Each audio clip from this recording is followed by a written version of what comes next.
A very good morning to one and all. बच्चों, आज की क्लास में आपका स्वागत है। सर्वप्रथम हमारा सुविचार, जिंदगी के हर मोड़ से गुजरना चाहिए, क्योंकि क्या पता किसी मोड़ पर मंजिल आपका इंतजार कर रही हो। हमारी जिंदगी में जो भी मोड़ आते हैं, उस हर मोड़ से हमें गुजरना चाहिए, हर मोड़ पे हमें जाना चाहिए। बहुत बार हम ये सोचते हैं कि मैं यहाँ जाकर या इस रास्ते से जाकर क्या करूँगा, ना मुझे यहाँ मेरी मंजिल मिलने वाली है, ना मेरा कुछ भला होने वाला है। लेकिन कई बार ऐसा होता है कि ऐसा एक आध मोड़ आपकी ज़िंदगी में आता है जहाँ से आप गुजरना नहीं चाहते पर गुजर जाते हो, और वहाँ आपको आपकी मंजिल मिल जाती है। आपकी मंजिल आपका वहाँ इंतज़ार कर रही होती है। तो इसीलिए ज़िंदगी के हर मोड़ से हमें गुजरना चाहिए, क्योंकि हमें नहीं पता होता है कि किस मोड़ पर हमारी मंजिल जो है वो हमारा इंतज़ार कर रही है। बच्चों, चलते हैं हमारे पाठ की तरफ। हमारा आज का पाठ है तुम मुझे खून दो, नेताजी सुभाष चंद्र बोस द्वारा लिखित ये पाठ है। सर्वप्रथम इनका परिचय देख लेते हैं। जन्म 1897 कटक उड़ीसा में हुआ तथा इनकी मृत्यु 1945 अनुमानित। परिचय: भारतीय स्वतंत्रता संग्राम के प्रखर क्रांतिकारी नेताजी सुभाष चंद्र बोस जी ने जय हिंद और चलो दिल्ली का उद्घोष देकर भारतीय सैनिकों में एक नया जोश भर दिया था। आपने अपने जीवन काल में अनेक बार नौजवानों को संबोधित किया। आप भारतीय युवकों के प्रेरणा स्रोत बन गए। आपकी प्रमुख कृतियाँ: एक भारतीय यात्री, एन इंडियन पिलग्रिम, यह अपूर्ण आत्मकथा है। भारत का संघर्ष, द इंडियन स्ट्रगल, 2 खंडों में। स्वतंत्रता संघर्ष के संदर्भ में अगणित पत्र लिखे, भाषण दिए तथा रेडियो के माध्यम से भी व्याख्यान दिए जो संकलित किए गए हैं। गद्य संबंधी देख लेते हैं। भारतीय स्वतंत्रता संग्राम में स्वनामधन्य नेताजी सुभाष चंद्र बोस का योगदान अविस्मरणीय है।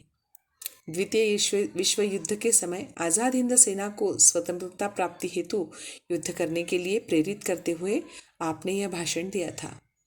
आपका कहना था कि स्वतंत्रता की राह शहीदों के खून से ही बनती है। खून देकर ही आज़ादी की कीमत चुकाई जा सकती है। आपका आग्रह था कि देशवासियों को इसके लिए तत्पर रहना चाहिए। अब नेताजी सुभाष चंद्र बोस क्या क्या चाहते थे, ये हम इनका ये भाषण है, इस भाषण में देखने वाले हैं। हमें पता है बच्चों कि हमारे भारत देश को 1947 में आज़ादी मिली। यह आज़ादी हमें आसानी से नहीं मिली है।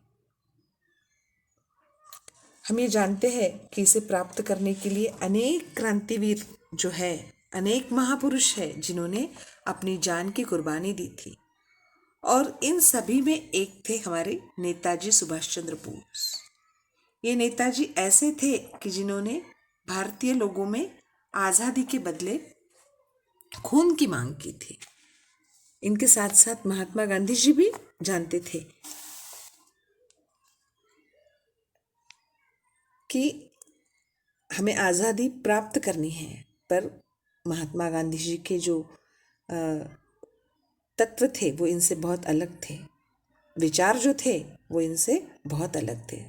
महात्मा गांधी जी को हम सभी जानते हैं, जिनके विचार ऐसे थे कि आज़ादी प्राप्त कराने के लिए हमें खून की गंगा नहीं बहाएंगे हम, तो हम अपने विचारों से, अपनी कलम के सहारे आज़ादी प्राप्त करेंगे।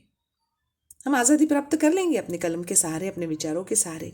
पर नेताजी सुभाष चंद्र बोस ऐसा नहीं चाहते थे।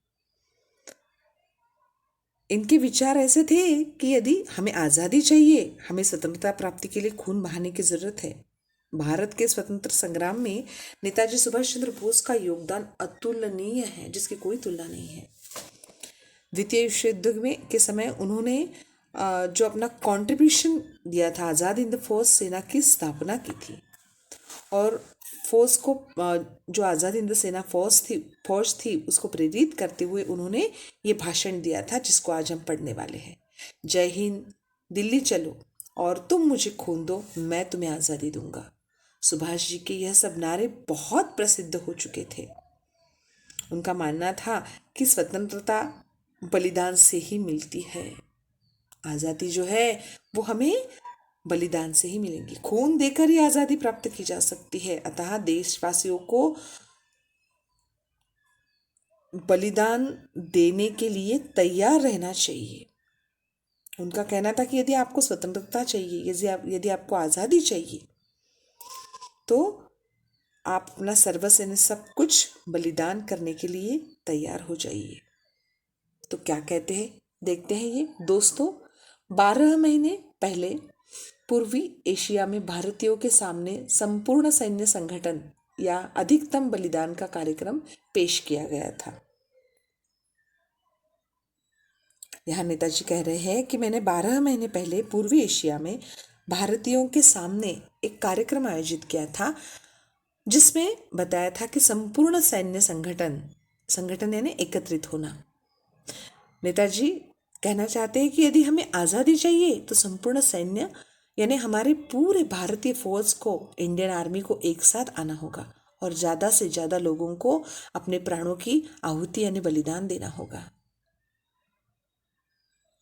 आज मैं आपको पिछले साल की हमारी उपलब्धियों का ब्यौरा दूंगा तथा आने वाले साल की हमारी मांगे आपके सामने रखूंगा। क्या कहते हैं वो कि आज मैं आपके सामने पिछले साल की हमारी उपलब्धियों का ब्यौरा दूंगा तथा आने वाले साल की हमारी मांगे आपके सामने रखूंगा। कि पिछले साल हमने क्या उपलब्धियां प्राप्त की थी, क्या प्राप्त किया था, कितना हमको मिला है, उसका ब्यौरा यानी उसकी जानकारी यानी कि उसका विवरण मैं आपको दूंगा तथा आने वाले साल की हमारी मांगे आपके सामने रखूंगा। यानी आने वाले साल में हमें क्या क्या चाहिए, हमारी क्या डिमांड है, हम क्या चाहते हैं, ये सब मैं आपके सामने रखूंगा। ऐसा करने से पहले मैं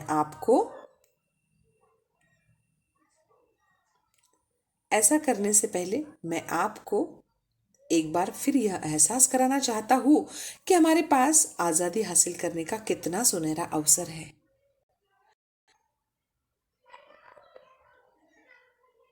एहसास कराना यानी अनुभव कराना। नेताजी कहते हैं कि जो हमने आपको पूर्व एशिया में बताया था कि हमारे आज़ादी के लिए, स्वतंत्रता प्राप्ति के लिए सारे सैनिकों को एक साथ आना होगा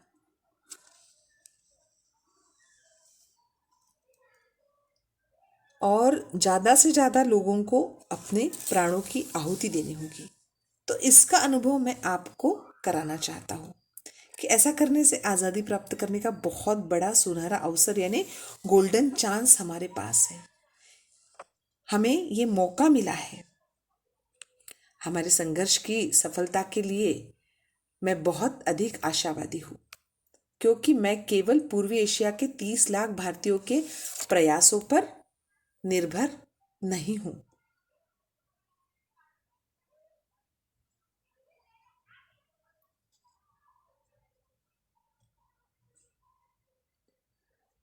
तो भारत के अंदर एक विराट आंदोलन चल रहा है तथा हमारे लाखों देशवासी आज़ादी हासिल करने के लिए अधिकतम दुख सहन और बलिदान के लिए तैयार है।